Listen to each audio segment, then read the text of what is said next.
ஜெபிப்போம். மகா கிருபையும் இரக்கமும் மிகுந்த பரம தந்தையே, இந்த வேலைக்காக ஸ்தோத்திரம். கிறிஸ்து மகிமை விளங்கின பண்டிகைக்கு பின்வரும் இந்த 2ஆம் ஞாயிற்றுக்கிழமையில், செகண்ட் சண்டே ஆஃப்டர் தி எபிபனி, உம்மை பணிந்து கொள்ளும்படியாய், ஆராதிக்கும்படியாய், உமது சத்தியத்தை, வேதத்தின் சத்தியத்தை நாங்கள் கேட்கும்படியாய் எங்களை கொண்டு வந்ததற்காக உமக்கு ஸ்தோத்திரம்.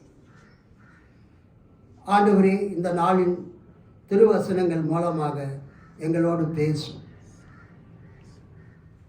அது எங்கள் காதுகளுக்குள் சென்று எங்கள் இதயத்துக்குள் போய் தங்கி இருக்க உதவி செய்தது.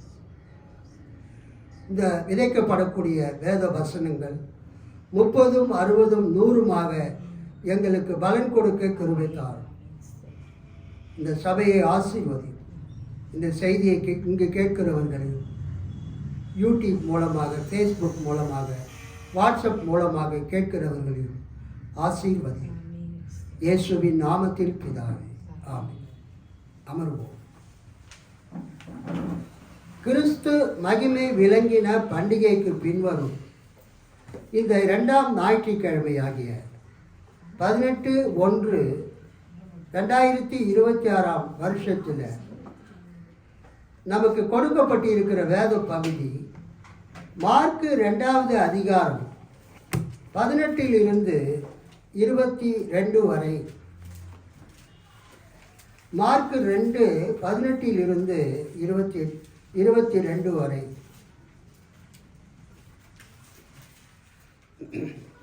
திரு விவிலியம் பொது மொழிபெயர்ப்பில் மார்க்கு 2ஆம் அதிகாரம் 18 22 வரை நாம் வாசிக்க கேட்போம். நோன்பு பற்றிய கேள்வி. Question about fasting. யோவானுடைய சீடரும் பரிசேயரும் நோன்பு இருந்து வந்தனர்.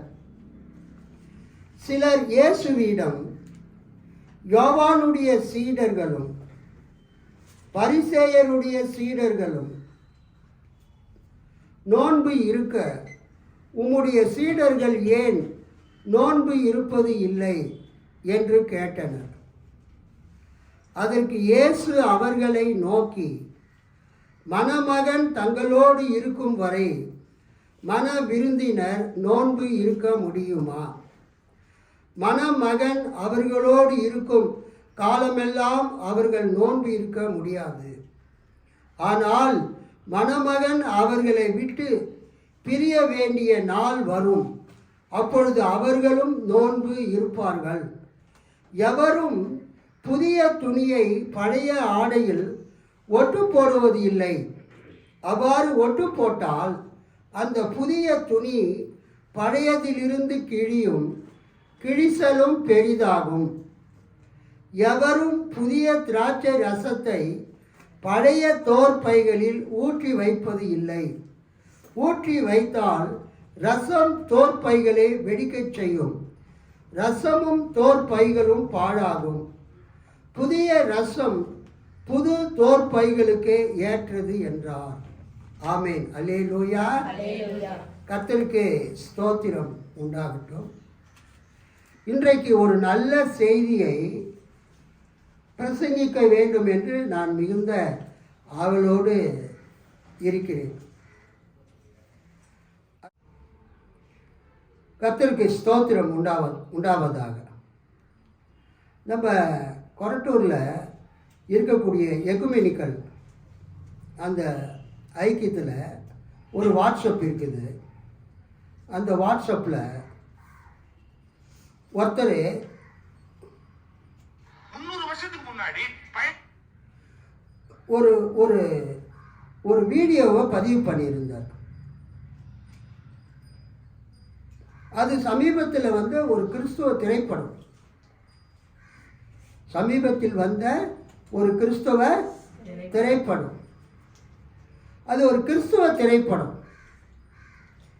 அந்த கிறிஸ்தவ திரைப்படத்தில் அவர் என்ன பண்ணுவார், அந்த நடிகர், அந்த அந்த திரைப்படத்தில் நடிக்கக்கூடியவர், அவர் என்ன சொல்லுவாருன்னா, நான் ஒரு இந்து, ஆனால் நான் ஒரு கிறிஸ்தவன். நான் வந்து ஒரு இந்து, ஆனால் நான் ஒரு கிறிஸ்தவன் அப்படின்னு சொல்லிட்டு, கிறிஸ்தவ மதம் ஒரு மதம் அல்ல, அது ஒரு ஆவிக்குரிய அனுபவம் என்கிற ஒரு காரியத்தை அவர் சொல்லுவார். கிறிஸ்துவ மதம் ஒரு மதம் அல்ல, அது ஒரு ஆவிக்குரிய அனுபவம் என்கிற ஒரு கருத்தை அவர் சொல்லுவார். எனக்கு அந்த நடிகர் பேர்லாம் தெரியல. அந்த படமும் ஒரு கிறிஸ்துவ படம், இயேசு கிறிஸ்துவை பற்றிய ஒரு படம். அதில் அவர் சொல்லுவார். அதுக்கு நான் என்ன பண்ணேன்னா, அதை இங்கே எங்கள் கொரட்டூரில் இருக்கக்கூடிய ரோமன் கேத்தலிக் சர்ச்சில் இருக்கிற அல்ஃபோன்ஸ் ராஜ் என்ற ஒரு ஐயா அதை போட்டு இருந்தார். உடனே அதுக்கு நான் வந்து ஒரு கமெண்ட் எழுதியிருந்தேன். இவர் சொல்கிறது கரெக்டுங்களா? கிறிஸ்தவம் ஒரு மதம் அல்ல, அது ஒரு அனுபவம் அப்படின்னு சொல்கிறாரு. அதை என்னால் ஏற்றுக்கொள்ள முடியவில்லை. ஏனென்றால் பைபிள் காலேஜெல்லாம் நாங்கள் என்ன டீச் பண்ணுறோம், உலகத்தில் இருக்கக்கூடிய 7 பெரிய மதங்கள் என்று நாங்கள் டீச் பண்ணுறோம். 7 living religions of the world அப்படின்னு நான் சொல்லிட்டு நான் எழுதுகிறேன். நிறைய மக்கள், குறிப்பாக பெந்தகோஸ்தே சபைக்கு வர்றவங்க, பிரதரன் சபைக்கு போகிறவங்க அதிகமாக சொல்கிற ஒரு வார்த்தை என்னன்னா, கிறிஸ்தவம் ஒரு மதம் அல்ல அப்படின்னு சொல்லிட்டு இருக்கிறாங்க. 9th ஜனவரி மாதம் 9ஆம் தேதி அவர் எங்களுடைய வாட்ஸ்அப்பில் போட்டிருந்தார்.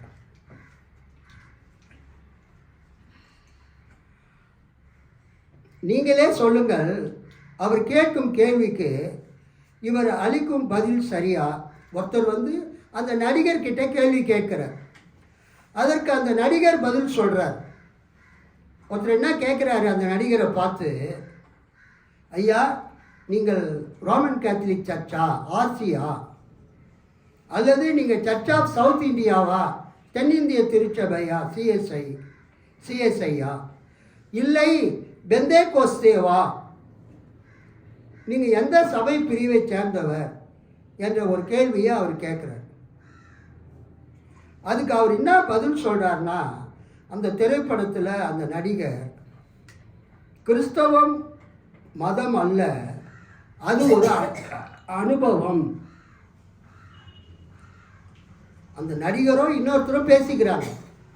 ஒருத்தர் அந்த நடிகரை பார்த்து என்ன கேட்குறாரு, நீங்க ஆர்சியா, சிஎஸ்ஐயா, பெந்தகோஸ்தேவான்னு கேட்குறாரு. அதுக்கு இவர் என்ன பதில் சொல்லியிருக்கணும், நான் ஆர்சி, நான் சிஎஸ்ஐ அல்லது பெந்தகோஸ்தேக்காரன்னு சொல்லியிருக்கணும். அவர் எதுவுமே அதுதான் டைரக்ட் ஆன்சர். ஆனால் அவர் சுற்றி வளைச்சு பதில் சொல்கிறார். என்ன சொல்கிறாரு, கிறிஸ்தவம் மதம் அல்ல, அது அனுபவம். Christianity is not a religion, it is an experience. பொதுவாக மெயின்லைன் சர்ச்சு அல்லாத பெந்தேகோஸ்தே பைபிள் காலேஜில் படிச்சுட்டு ஊழியம் பண்ணுறவங்க எல்லாருமே சொல்கிற பதில், கிறிஸ்தவம் ஒரு மதம் அல்ல, அது ஒரு அனுபவம். அதுக்கு நான் எழுதின பதில், கிறிஸ்தவம் மதம் அல்ல, அது அனுபவம். வேதாகம கல்லூரிகளில் கற்பிக்கும் முக்கிய பாடங்களில் ஒன்று உலக பெரும் சமயங்கள் ஆர் மதங்கள், major religions of the world. மற்றொன்று இந்திய சமயங்கள் அல்லது மதங்கள், ரிலிஜன்ஸ் ஆஃப் இந்தியா ஆகும். உலகில் உள்ள மிகப்பெரிய மதம் கிறிஸ்தவம் என்பதை நாம் அனைவரும் அறிவோம். ஆனால் தற்போது அதிவேகமாக பரவி வரும் மதம் இஸ்லாம் ஆகும். இந்நிலையில் கிறிஸ்தவ மதம் மற்ற மதங்களை விட எவ்வாறு சிறப்பானது என்று நாம் கூற வேண்டும் என்றால், பிற மதங்கள் கூறும் போதனைகளை முதலில் நாம் அறிந்திருக்க வேண்டும். உலகில் உள்ள எந்த மதமும் மனிதனுக்கு மீட்பை அல்லது ரட்சிப்பை, சால்வேஷனை, நிலைவாழ்வை, நித்திய ஜீவனை, இட்டர்னல் லைஃப் அளிப்பதை பற்றி வாக்கு பண்ணவில்லை. கிறிஸ்தவ மதத்தை தனது போதனைகளின் வழியாக தோற்றுவித்த இயேசு கிறிஸ்து மட்டுமே மரித்து 3ஆம் நாளில் உயிர்த்தெழுந்தவர். அவர் மீண்டும் வருவேன் என்று வாக்களித்திருக்கிறார். எனவே 2000 ஆண்டுகளாக கிறிஸ்தவர்கள் கிறிஸ்துவின் வருகையை எதிர்நோக்கி காத்திருக்கின்றனர். இவைகள்தான் கிறிஸ்துவ மதத்திற்கும் பிற மதங்களுக்கும் உள்ள முக்கிய வித்தியாசங்கள் ஆகும். கிறிஸ்தவ மதம் தனிச்சிறப்பு வாய்ந்தது. எனவே கிறிஸ்தவம் மதம் அல்ல, அது அனுபவம் என்று கூறுவதை இறையியல் கல்வி கற்றோர், கற்பிப்போர் மற்றும் அந்த நிறுவன திருச்சபைகள் ஏற்றுக்கொள்வது இல்லை. மாறாக சில பெந்தேகோஸ்தே சபைகள் மற்றும் கிறிஸ்துவ விசுவாசிகள் ஐக்கிய பிரதரன் சபைகள் ஆகியோரின் ஒரு சில பிரிவினர் கிறிஸ்துவ மதம் அல்ல, அது அனுபவம் என்று கூறுவதை இப்படத்தின் இயக்குனர் தனது படத்தில் கூறியுள்ளார். அவர் கருத்தை என்னால் ஏற்றுக்கொள்ள இயலவில்லை. இதை நான் எங்கள் குரூப்பில் போட்டேன்.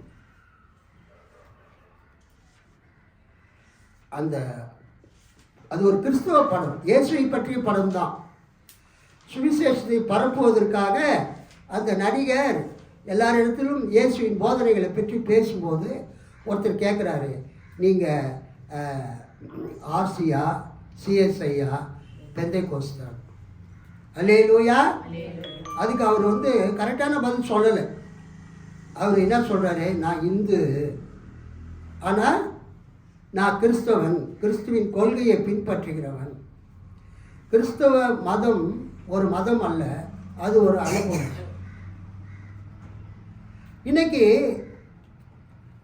நம்ம படித்த வேத பகுதி, அந்த மார்க்கு சுவிசேஷத்தில்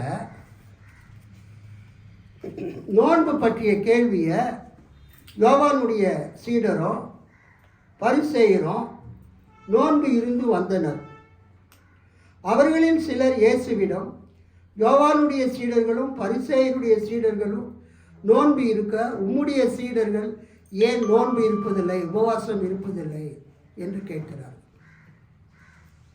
இதுக்கு பதில நம்ம மதங்களில் இருந்து ஒரு சில காரியங்களை நாம் கவனிக்க வேண்டியவர்களாக இருக்கிறோம்.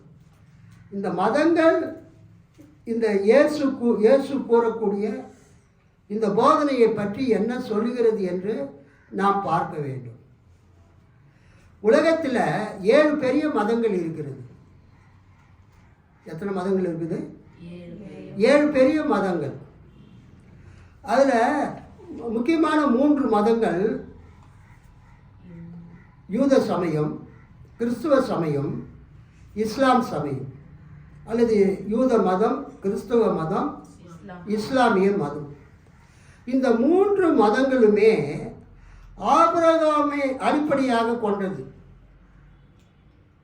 யூத மதம், கிறிஸ்துவ மதம், இஸ்லாமிய மதம் எதை அடிப்படையாக கொண்டது?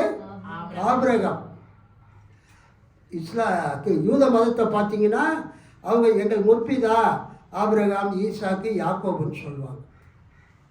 கிறிஸ்தவ மதத்தை நீங்கள் பார்த்தீங்கன்னா மத்தேயு 1ஆம் அதிகாரத்தில் ஆபிரகாமின் குமாரனாகிய தாவீதின் குமாரனாகிய இயேசு கிறிஸ்துவினுடைய வம்ச வரலாறு. ஸோ யூத மதத்துக்கும் ஆபிரகாம் ஒரு முக்கிய ஆரிஜினேட்டர், ப்ராஜினேட்டர், அது துவக்கமாக இருக்கிறார். கிறிஸ்துவ சமயத்தினுடைய ஸ்தாபகர் ஆண்டவராக இயேசு கிறிஸ்துவும் ஆபிரகாமின் குமாரன், தாவீதின் குமாரன் என்று அழைக்கப்படுகிறார். இஸ்லாமை நீங்கள் எடுத்துக்கிட்டிங்கன்னா அவனுடைய ஒரு மகன் யார்? இஸ்மவேல். அந்த இஸ்மவேல் வம்சத்தில் வந்தவங்க பிற்காலத்தில் முஸ்லீம்களாக மாறுறாங்க. அதே மாதிரி யாக்கோபிற்கு அந்த ஈசாக்குக்கு பிறந்த ஏசாவின் வம்சத்தில் வந்தவங்களும் பிற்காலத்தில் இஸ்மவேலுடைய அந்த மதத்துக்கு தொடர்புடையவங்களாக மாறுறாங்க. ஆக இந்த யூத மதம், கிறிஸ்தவ மதம், இஸ்லாமிய மதம், இந்த 3 மதங்களுமே ஆபிரகாமோடு தொடர்புடையது. அது அந்த மதத்துக்கு பேரே என்னன்னா ஆபிரகாமிக் ரிலீஜன், ஆபிரகாமினுடைய மதங்கள். ஆபிரகாமின் மதங்கள் என்றால் என்ன? இந்த 3 மதங்களுடைய தோற்றமும் எங்கே ஆரம்பிக்குது? ஆபிரகாமில் ஆரம்பிக்குது. கிட்டத்தட்ட நீங்கள் அவங்களுடைய கொள்கைகளை பார்த்தீங்கன்னா இந்த 3 கொள்கைகளும் ஒரே மாதிரி இருக்கும். யூதர்கள் தங்களுடைய யூத சமயத்தில் 3 காரியங்களை அவங்க செய்வாங்க. அவங்க அதிகமாக தான தர்மம் செய்வாங்க, செய்வாங்க. 2வது அவங்க அதிகமாக ஜெபம் பண்ணுவாங்க. 3வது அவங்க அதிகமாக உபவாசம் இருப்பாங்க. கை தட்டி ஆண்டவர் மகிமைப்படுத்துவாங்க.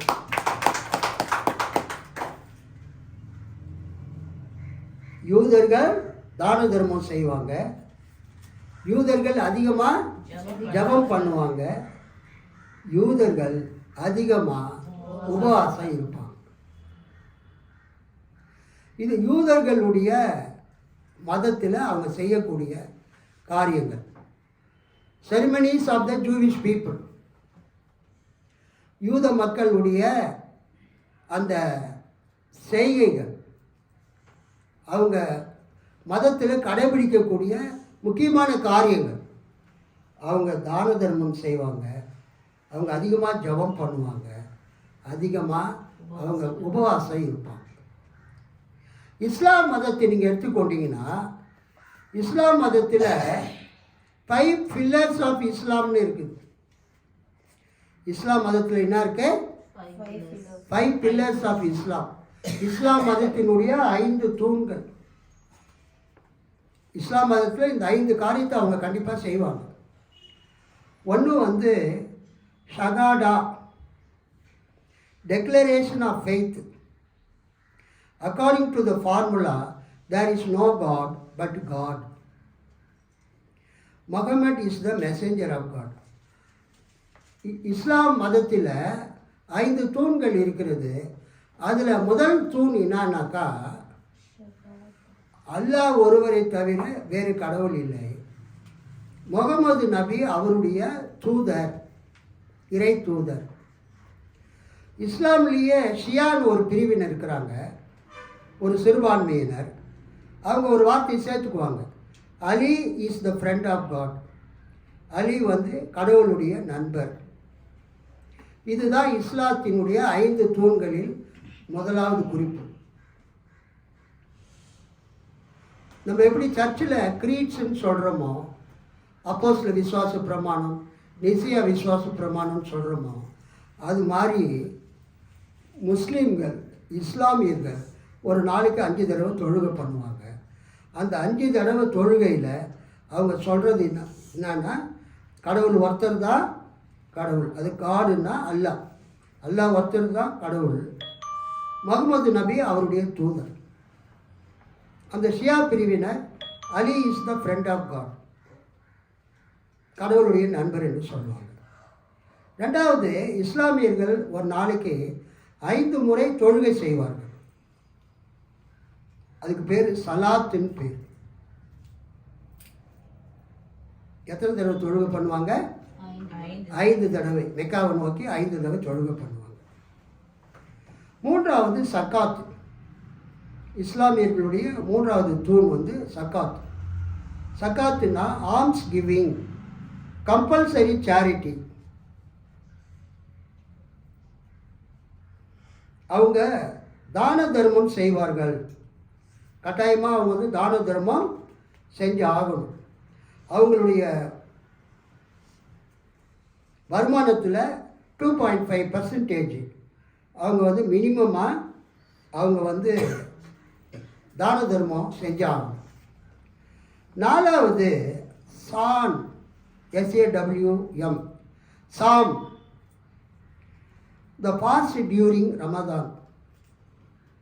அந்த ரமதான் மாதத்தில் அவங்க வந்து பகல் பொழுதில் காலையில் சூரியன் உதயமாகிறதுலேருந்து சூரியன் அஸ்தமிக்கிற வரைக்கும் அவங்க என்ன பண்ணுவாங்க? ஃபாஸ்டிங் இருப்பாங்க. ஈவன் எச்சி கூட அவங்க விழுங்க மாட்டாங்க. 5வது வாழ்க்கையில் ஒரு தடவையாவது மெக்காவுக்கு புனித யாத்திரை மேற்கொள்வாங்க.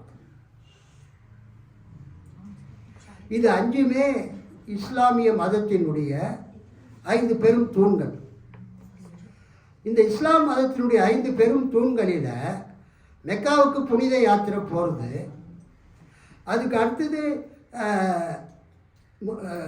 அல்லாஹ் ஒருத்தர் தான் கடவுள், முகமது நபி அவருடைய இறை தூதர், கடவுளின் தூதர் என்கிற இந்த 2த்தையும் தவிர மீதி 3 நீங்கள் பார்த்தீங்கன்னா அது 3மே பழைய ஏற்பாட்டில் இருக்குது. அல்லேலூயா. பழைய ஏற்பாட்டில் என்ன இருக்குது? ஒவ்வொரு யூதர்களும் தான தர்மம் செய்யணும். ஒவ்வொரு யூதர்களும் கடவுளை நோக்கி ஜெபம் பண்ணணும். ஒவ்வொரு யூதர்களும் உபவாசம் இருக்கணும். தர்மம் செய்ய வேண்டும், இறைவேண்டல் செய்ய வேண்டும், நோன்பு இருக்க வேண்டும். இது 3 கூட அவங்க 5 தடவை மெக்காவை நோக்கி அவங்க வேண்டுதல் பண்ணுறாங்க இல்லையா? தங்கள் விசுவாசத்தை அறிக்கை செய்கிறாங்க. கன்ஃபெஷன் ஆஃப் கிரீட் ப்ளஸ் அவங்க வந்து மெக்காவுக்கு புனித யாத்திரை போவாங்க. இது 5ம் வந்து இஸ்லாமிய மதத்தினுடைய 5 பெரும் தூண்கள். இப்போ கிறிஸ்துவ மதத்தை பார்த்தோம்னா இயேசு கிறிஸ்துவுடைய போதனை எதை குறிக்கிறது? மலைப்பிரசங்கத்தில் இயேசு சொல்கிறாரு, நீங்கள் தான தர்மம் செய்வது, நீங்கள் இறைவேண்டல் செய்வது, நீங்கள் நோன்பு இருத்தல் எப்படி இருக்க வேண்டும் என்று இயேசு அந்த மத்திய 6ஆம் அதிகாரத்தில் சொல்கிறார். மார்க்கு 2ஆம் அதிகாரத்தில் 18லிருந்து 22 வரைக்கும் நீங்கள் பார்த்தீங்கன்னா உங்கள் சீஷர்கள் ஏன் உபவாசம் இருக்க மாட்டுறாங்க, உங்கள் சீஷர்கள் ஏன் அதாவது யோவானுடைய சீடரை போல பரிசேயருடைய சீடரை போல உங்கள் சீடர்கள் ஏன் உபவாசம் இருக்க மாட்டுறாங்க, ஜெபிக்க மாட்டுறாங்க என்ற கேள்விக்கு இயேசு என்ன சொல்கிறாரு? இப்பொழுது மணவாளன் அவர்கள் கூட இருக்கிறார். அல்லேலூயா. கல்யாணத்தில் மணவாளன் கூட இருக்கிற மாப்பிள்ளை தோழர் அந்த அந்த பெண் தோழி யாருமே என்ன பண்ண மாட்டாங்க? ஃபாஸ்டிங் இருக்க மாட்டாங்க. எல்லாம் சாப்பிட்டுட்டு இருப்பாங்க விருந்து. மணவாளன் போன பிறகு தான் அவங்க என்ன பண்ணுவாங்க? மற்ற அவங்க கடமைகளுக்கு வருவாங்க. அப்போ அவங்க ஜாம் பண்ணுவாங்க, ஃபாஸ்டிங் இருப்பாங்க. அப்போ அவங்க எல்லா காரியத்தையும் செய்வாங்கன்னு சொல்கிறார். இன்றைக்கி இதைத்தான் நாம் ஆண்டவர் நமக்கு கற்றுக் கொடுக்குறார். மணவாளனாகிய இயேசு கிறிஸ்து இந்த உலகத்தில் வாழ்ந்த பொழுது அல்லேலூயா அவருடைய சீடர்களுக்கு ஜெபிக்க கற்றுக் கொடுத்தார். ஆனால் இப்பொழுது அவர் எடுத்துக்கொள்ளப்பட்டு விட்டார். இயேசு எடுத்துக்கொள்ளப்பட்டு விட்ட பிறகு அவருடைய சபை இன்றைக்கு என்ன செய்கிறது? ஜெபிக்கிறது, உபவாசிக்கிறது. ஒரு அல்லேலூயா சொல்லாமா? ஸோ மார்க்கு 6ஆம் அதிகாரத்தில் அந்த 2 முதல் 4 வசனங்களிலே தர்மம் செய்வதை பற்றி இயேசு சொல்கிறார். வலது கை கொடுக்கிறது இடது கைக்கு தெரியக்கூடாது. ஆக்சுவலாக சபையில் காணிக்கை கொடுக்கறத எல்லாருமே காணிக்கை பெட்டியில் போடணும், பையில் போடணும், அல்லது பாஸ்ட் கையில் கொடுக்கலாம். ஆனால் யார் எவ்வளோ கொடுத்தாங்கன்னு பாஸ்ட் என்ன பண்ணக்கூடாது? சொல்லக்கூடாது. பட் சில நேரத்தில் நம்ம என்ன பண்ணுறோம்? நம்ம சொல்லிடணும். ஆக்சுவலாக ஆண்டவர் என்ன சொல்கிறாருன்னா, வலது கை கொடுக்கறதே இடது கைக்கு தெரியக்கூடாது. நம்ம செய்கிறது ரகசியமாக இருக்கணும். அப்போ ஆண்டவர் என்ன பண்ணுவார்னா நமக்கு பலன் அளிப்பார். 4ஆம் வசனம் படிங்க. இப்பொழுது அந்தரங்கத்தில் பார்க்கிற உன் பிதா ஆ. தாமே உனக்கு வெளியரங்கமாய் பலனளிப்பார். ஸ்தோத்திரம். 6:4 நீங்கள் பார்த்தீங்கன்னா, அதாவது கிங் ஜேம்ஸ் வெர்ஷனில் வெளியரங்கமாய் பலன் அளிப்பார்னு இருக்குது. ஆனால் மூல பாஷையில் அங்கே என்னன்னு இல்லை, வெளியரங்கம் என்ற வார்த்தை இல்லை. ஆண்டவர் உங்களுக்கு பலன் அளிப்பார். அவர் பூமியில் அளிப்பாரா பரலோகத்தில் அளிப்பாரான்னு தெரியாது. ஆண்டவர் உங்களுக்கு பலன் அளிப்பார். சமீபத்தில் மொழிபெயர்ப்பில் அதே மாதிரி ஜெபம் பண்ணும்போது கூட மற்றவங்க பார்க்கும்படியாக நீங்கள் என்ன பண்ணாதீங்க, ஜெபம் பண்ணாதீங்க. யூஸ்வலாக யூத ஜபாலயத்தில் யாராவது ஒருத்தர் முன்னால் வரவழைச்சி ஜெபம் பண்ண சொல்லுவாங்க. அப்போ முன்னால் போய் ஒரு 100 பேர் 200 பேருக்கு முன்னால் ஒருத்தர் ஜெபம் பண்ணாருன்னா அவர் அந்த சபையிலேயே அவர் ஒரு நல்ல ஒரு பக்தி உள்ளவராக இருந்தால் தான் அவர் ஜெபம் பண்ண சொல்லுவாங்க. அல்லது யூதர்கள் தெரு 4 ரோட்டில் நின்றுக்கிட்டு அவங்க ஜெபம் பண்ணுவாங்க. ஆனால் இயேசு சொல்கிறாரு, மற்றவங்க காணும்படியாக நீங்கள் ஜெபம் பண்ணாதீங்க. அல்லேலூயா. அல்லேலூயா. நீங்கள் அந்தரங்கத்தில் ஜெபம் பண்ணுங்க. தேவன் உங்களுக்கு, நம்ம பைபிளில் வெளியரங்கமாய் பலன் அளிப்பான்னு இருக்குது. ஆனால் ஒரிஜினல் கிரேக்க மொழியில் தேவன் உங்களுக்கு பலன் அளிப்பார்னு இருக்குது. அதே மாதிரி நோன்பு இருக்கிறத பற்றியும் சொல்லும்போது, நீங்கள் உபவாசம் இருக்கும்போது நான் உபவாசம் இருக்கிறேன்னு யார்கிட்டையும் சொல்லாதீங்க. உங்கள் முகத்தை வந்து கீழி கொள்ளாதீங்க, அல்லது முகத்தை மூடி கொள்ளாதீங்க. ரொம்ப சோகமாக இருக்காதீங்க. நல்ல எண்ணெய் பூசி எப்போதும் ஜெபம் பண்ணுற மாதிரி நீங்கள் ஜெபம் பண்ணுங்க. அந்தரங்கத்தில் பார்க்கிற தேவன் வெளியரங்கமாய் உங்களுக்கு பலன் அளிப்பார். இன்றைக்கி கர்த்தர் உங்களுக்கு கொடுக்கறது அதுதான். நீங்கள் தர்மம் செஞ்சாலும் ஜெபம் பண்ணாலும் ஃபாஸ்டிங் இருந்தாலும் மற்றவங்க பார்க்கறதுக்காக இருக்காதீங்க. அல்லேலூயா. கர்த்தர் உங்களை பார்த்து உங்களை ஆசீர்வதிப்பார். ஆமென். God bless you all. ஆமென். எல்லாரும்